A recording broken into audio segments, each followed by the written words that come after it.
Get started. Is there any apologies for absence? Councillor Martin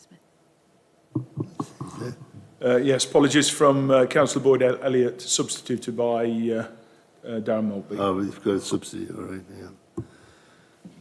Anybody got declaration of interests? We need to do the minutes. Yeah. We need to do the minutes of the previous And have you all read the minutes of the previous meeting? You all agree with them? Is it a true record? Is there a second there? Yeah. Yeah. Okay. Thank you. You're abstained. Yeah. Can we just vote again on those, please? So we had to move it. That was a bit seconder, quick. yeah, Yeah. and all those in favour. Yeah, everybody.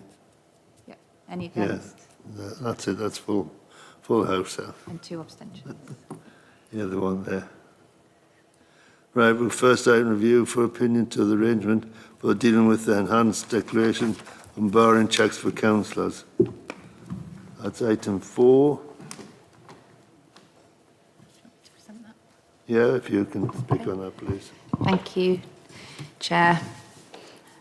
So this report is coming to Standards Committee following a motion that was agreed at full council in January 2025.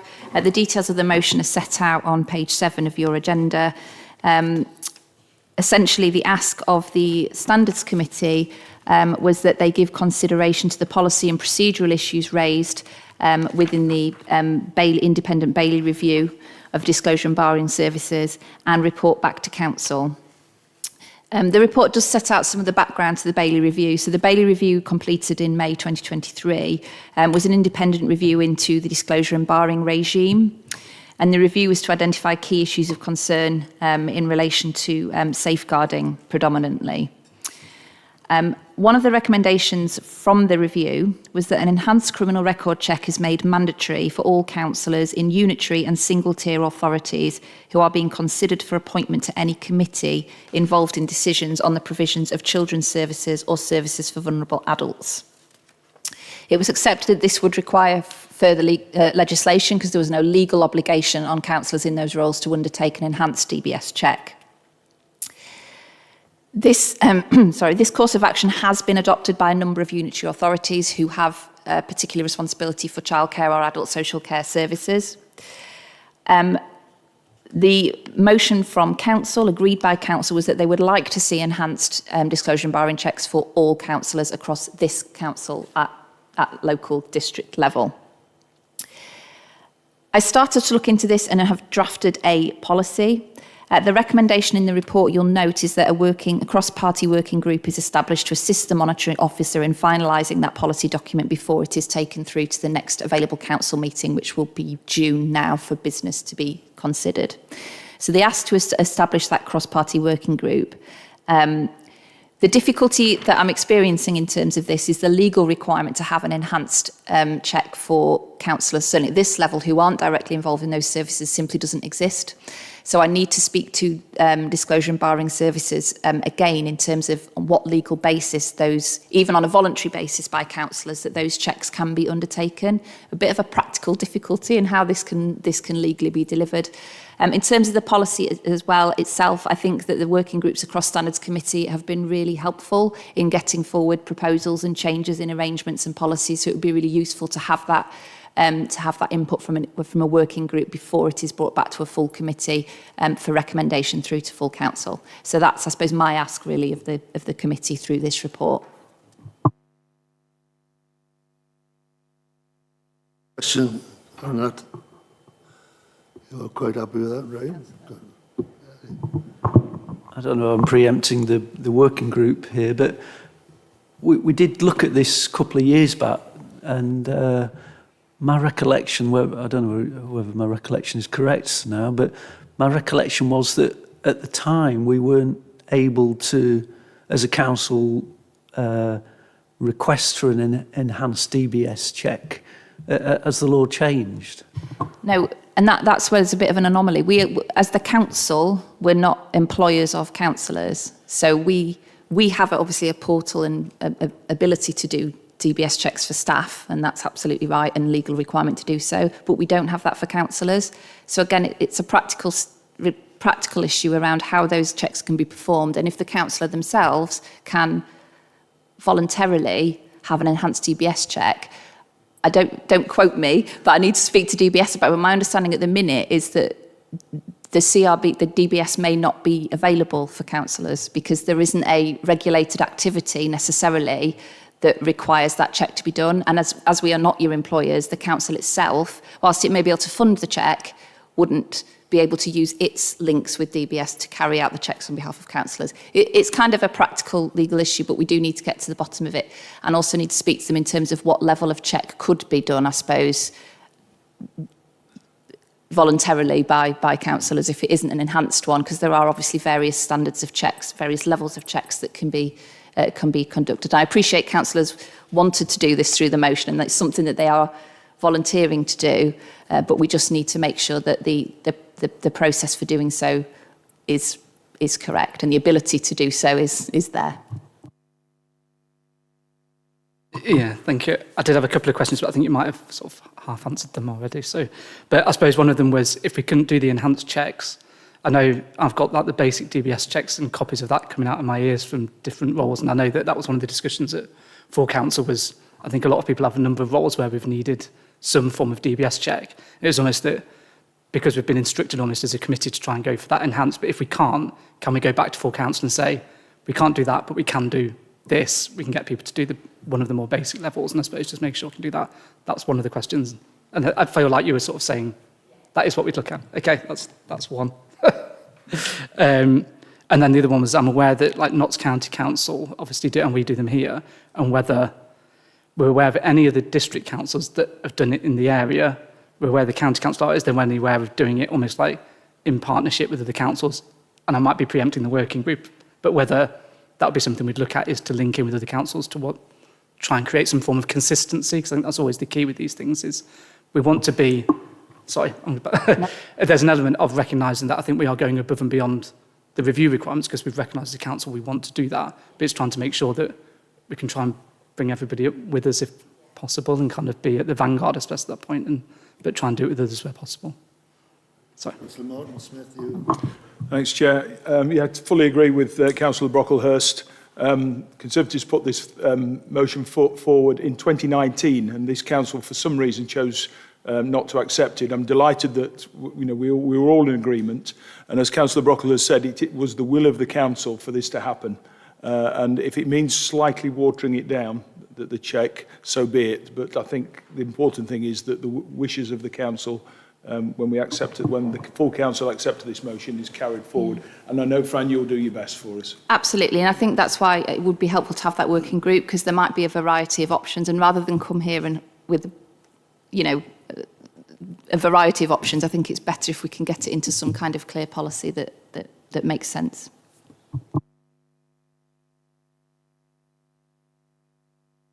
Just about the timescales again, because I know that especially Councillor Morby, it's really good that he's here today, because I know we've had that discussion sort of through social media about pushing to try and get it done as soon as possible. So I appreciate that if we're looking for that June council meeting, but obviously if we can get the working group.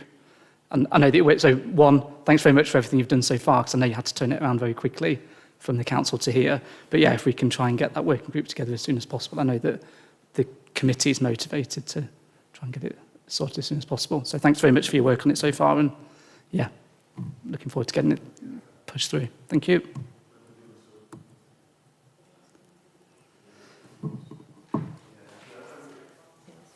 I'll remove that recommendation. Have you got a second? Second. I'm very happy with that. Good, thank you. Right.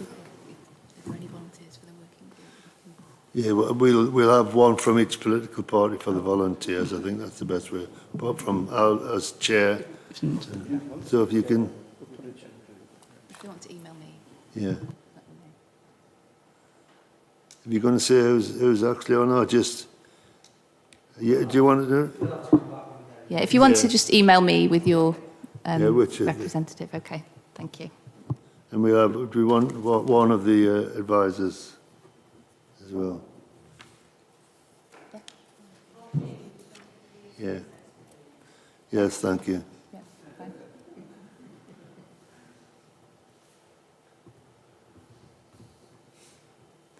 Right, we'll move on to the next item, which was arrangement for dealing with Code of Conduct complaints, page 11. Is that right? Thank you, Chair. So members will recall at the last Standards Committee in November, a working group was agreed to be set up to review our arrangements for dealing with Code of Conduct complaints. So the Localism Act requires us as a council to have those arrangements in place to cover complaints relating to both Gedling and parish councillors as well. The current arrangements in place were last been updated in 2022. Since then, the council has adopted the Model Code of Conduct, and it felt it was right that we updated those arrangements to align with the LGA guidance on handling of complaints. Since the committee in November, the government announced in December a consultation on changes to the standards regime, and that link was sent out to councillors to feedback on that consultation. The consultation itself proposes some, I suppose, strengthening around sanctions and the way that the standards regime will be conducted moving forward. Whilst appreciate it's just at consultation stage at the moment, there could be some significant changes, and that would mean a further review of our arrangements and how we handle complaints. So in terms of this review, it perhaps didn't go as deep as I'd originally intended, because we're probably going to have to look at this again at some point following those changes as they come through. So in terms of the key changes, so they're shown in the appendices. The first one shows the track changes in red, and then there's a clean version of the arrangements, so it just might be a bit easier to follow. In terms of the proposed amendments, just to summarise, so we've provided further clarity on what is required when a complaint is submitted. Confirmation that complaints can be rejected if insufficient information is provided. Sometimes there can be a lot of back and forth in the early stages when you're getting drip-fed information on a complaint, and it doesn't end up being productive. So being very clear from the outset, this is what we want, and if we don't have, if there isn't enough information, then the complaint won't proceed. Added information is also provided on how complaints can be made if a complainant requires additional support. So in the old version, I think it's fair to say there wasn't reference necessarily to reasonable adjustments and how we can support complainants if they might struggle to make their complaints in writing, or if they would prefer to make them face-to-face. So there's some further information in there, and it aligns with our council's corporate complaints policy as well in that regard. There's additional information about the deferral of complaints or extension of time for assessments where there are other investigations ongoing. So, for example, where there was a police investigation running at the same time, obviously the police investigation would take preference, and that may slow or delay any code of conduct investigation.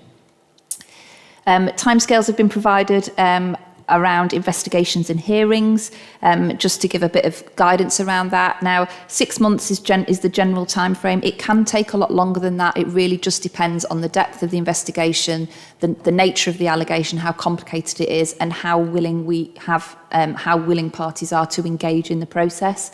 So it can take longer, but we're trying to give that as a bit of a guide so that people making complaints understand how long things may take.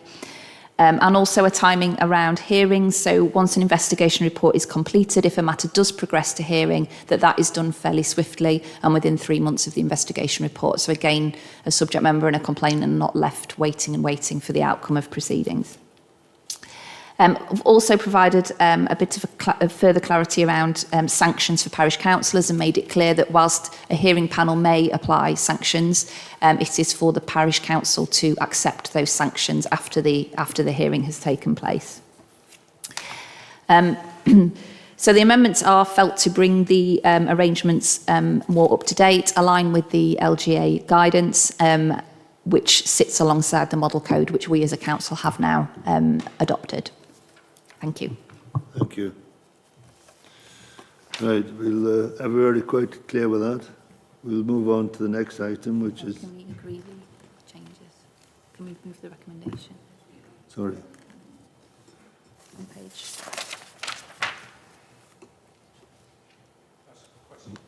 Yeah. What page? It's on page 11, the recommendation. Yeah. There's a question from Councillor Smith. Is that Oh, sorry, yeah. Councillor Smith? Yes, thank you for that. I did put myself forward to be on the working party. I'm sorry that you didn't check with my holiday diary. I was away.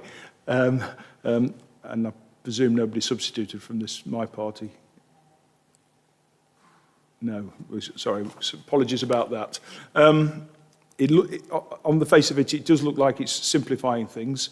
And without going into too many specifics, further on in the bundle, there's two actual complaints that you've dealt with recently.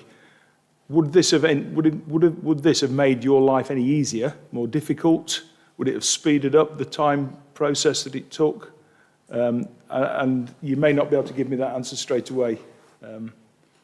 Because hopefully we're doing this to make it easier both for you, us as a council, but also better for the people that are making the complaint or the complaint made about.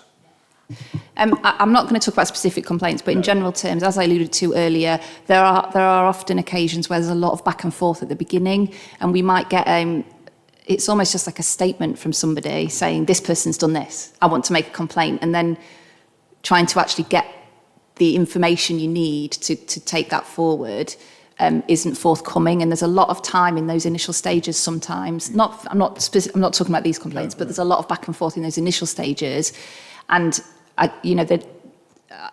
there needs to be a point where myself and indeed Natalie, my deputy, when we're looking at these, goes, you know what, we can't keep going back and forth on this. We've got to draw a line, and we've got to, because we have other complaints that we need to deal with. I don't think it would have made a difference to these complaints. I think the other thing, the other issue that we have, and which will flex the timelines sometimes, is the response from from witnesses or from subject members. So sometimes we don't always get responses from subject members. I do like to give them every opportunity to respond, because it is always better to have a full response from the person where the allegation's been made, so you get both sides of the story and can make a balanced judgment. So sometimes there's delays where those responses haven't been forthcoming. I think it's fair to say that where that's due to legitimate reasons, that wasn't necessarily reflected before but is now, so that will help with that. In terms of hearings, we don't have that many standards hearings. We did have one a couple of years ago, and I think it has tidied the process up in terms of that as well, in terms of exactly how they will run, the timescales and how it will work. So I think it will make things better and clearer for the people making the complaints and the people having to, yourselves and myself. Yeah. So therefore, with that response, I'd sort of move that we, unless somebody already has moved, that we accept the recommendations. Yeah. Agree to the announcement of the council arrangements for dealing with code of conduct complaints. Is there a seconder? Yeah. Okay. Second. We're all right there. Everybody in favour of that? Nobody against? Everybody's in favour. Yeah. Thank you. And we'll move on now. Report of the Standards Committee. Agenda item 6. Thank you, Chair. So this is the Code of Conduct complaints update, which we bring to every committee meeting. So since the last committee meeting on the 28th of November, there has been 2 new Code of Conduct complaints received. Members will recall at the last committee we had quite a lot of new complaints. So, and at that point there were 5 complaints outstanding. One of those has now concluded, and a summary of the outcome of that is attached at the exempt appendix. One has been referred for formal investigation, and that investigation is currently ongoing. And 2 have been closed down due to insufficient information, and 1 was closed because it was just not pursued by the complainant. In relation to the 2 new complaints that I've referenced, 1 has concluded, and the decision in relation to that complaint is shown at Appendix 2. And at the current time, we have 1, the other new complaint is ongoing. So at the moment, we have 2 live Code of Conduct complaints. The rest of them have concluded. If you would like specific information about the exempt appendices, then obviously we'd have to move into closed session to discuss details of that particular one. Is everybody clear with that? Are you recommend that the report is noted? Okay with that? Thank you. Right, we should move on to the next item. That's it, which is the end of the meeting. Thank you. Thank you for attending. I've got nothing else to report.